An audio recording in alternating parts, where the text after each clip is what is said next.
Hello guys, Andrew here. Welcome back to Drew Tutorial. And in this video, I'm going to show you how to create new space on ClickUp. So there's a few ways how to actually go about doing that.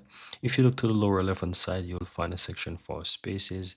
You can either click the plus or click where it says new spacing, and you can give that space a name.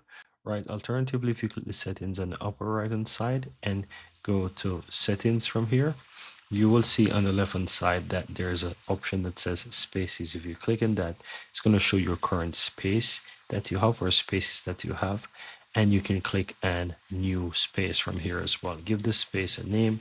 So I'm going to just call it one tutorial. Let's call this one tutorials, and description we will say Drew tuts, for example, right?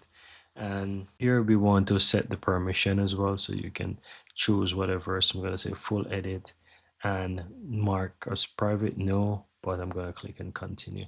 Right, so once you do that, you can choose how you want to define the workflow. So this can be for marketing team or for product and reviews, or for starter I'm going to leave it as is.